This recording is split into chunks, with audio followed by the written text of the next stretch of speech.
Well, a very, very warm welcome to everyone visiting St Peter Mancroft today. My name's Edward Carter. Every Wednesday, I'm the vicar here, every Wednesday at 1 o'clock we have a short reflection, just to pause for a few minutes to reflect about something that's happening in the world.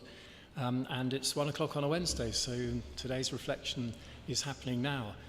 So if you're here in the church visiting, do carry on looking around, that's absolutely lovely, or if you want to listen in, that's great.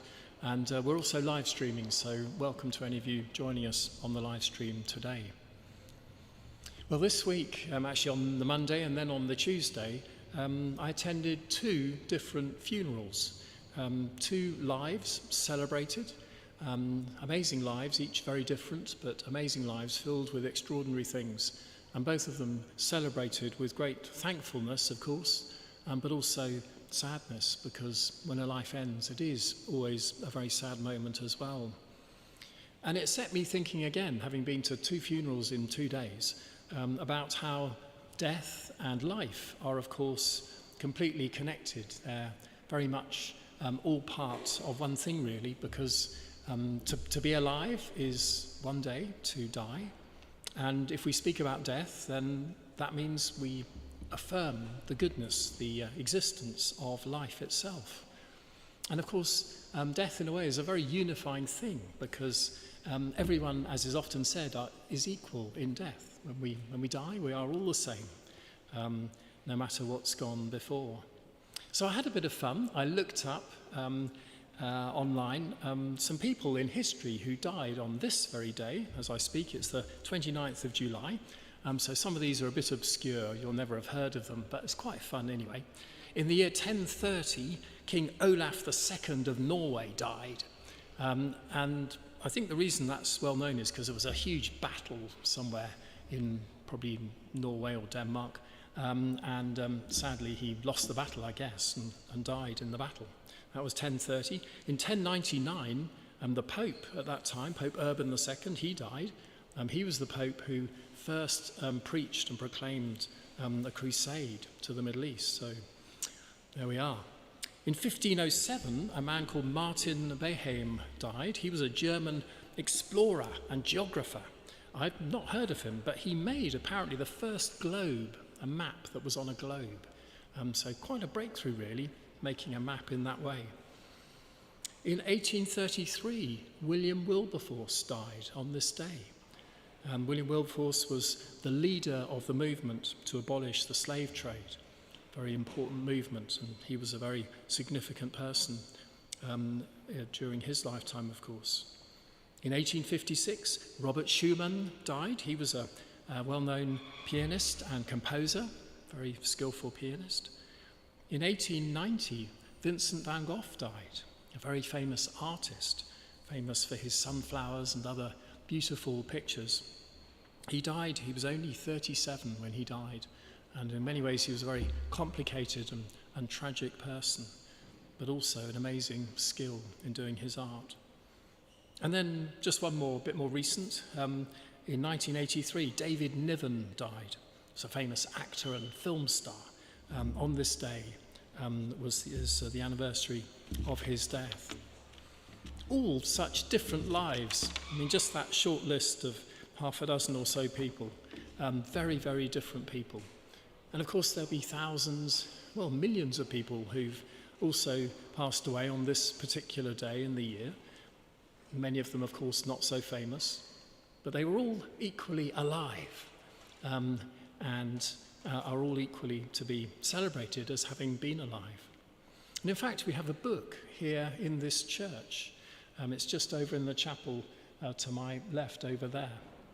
It's the book where names can be added and are added regularly. It's our book of remembrance. And people's names are added not with their birth date, but actually with their date of death. That's the way that a book of remembrance works. I was just looking at it a bit earlier on and enjoying seeing the two names, in fact, that are written in the book for today's date. It's a lovely way to remember people, remember precious people, people we've shared life with. It's a lovely way to celebrate lives that have been lived over the years, over the decades. And in fact, both the funerals I've been at this week, one on the Monday, one on the Tuesday, and they've both been church funerals, church services. Yesterday, in fact, was here. The one on Monday was at another church. And yes, both those services were very much a celebration of life, but they were also, being a church service, a Christian funeral service, they were also a celebration of the gift of life from God, gift of life from God, and the way in which also we can reflect that gift from God in our lives, reflecting God's goodness, God's purposes. In a way, that's what a Christian funeral really is. And at both the funerals, of course, the coffin was in the church, and there was a big candle just by the coffin, and it was the Easter candle. It's a special candle that most churches have, and it's a candle that's a brand new candle on Easter Day each year, and it's lit for the first time on Easter Day, but it's lit often through the year as well on other occasions, and particularly it's lit at a funeral service. And why would that be? Why would the link to Easter be there at a funeral? Well, it's because our lives, Christians believe, and I'm a Christian, so I believe it, our lives are somehow linked to the life of Jesus Christ, the person who's at the heart of the Christian faith, of course. Our lives are linked to his life. And so in that sense, we have a bigger picture of what our lives mean. And that's how I see it anyway. It's not just me, I'm Edward, I'm living my life in a particular place. It's a bigger thing, a bigger picture in which I can understand what it is to be alive, the way in which I can live my life and do things and make decisions and use the gifts that I have in my life. We see our lives in a bigger context. We kind of connect them to the life of Jesus, his birth, his death, and then also his resurrection. In a way, the hardest thing in the Christian faith, believing that Jesus rose from the dead on that first Easter day. But it's right at the heart of the Christian faith as well, that gift of new life in God's kingdom. So that was the other thing that was present at both the funerals that I've been to this week. That sense, yes, of gratitude, but also of hope. A deep sense of hope on which we rest our lives. Not just a hope for the future, although that's very important, but the kind of hope that is more like a kind of foundation stone, really, on which we build our lives. The kind of hope that animates us each and every day. And that's a gift that I'm always trying to remind myself of, and a gift that I'm always grateful for each and every day.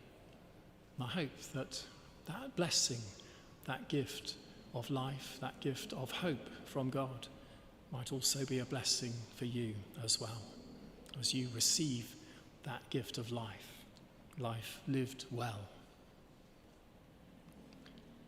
Well, thank you for listening to my short reflection today. Thank you for being here at the church or for joining in on the live stream.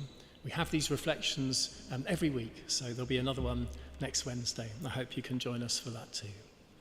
Thank you again.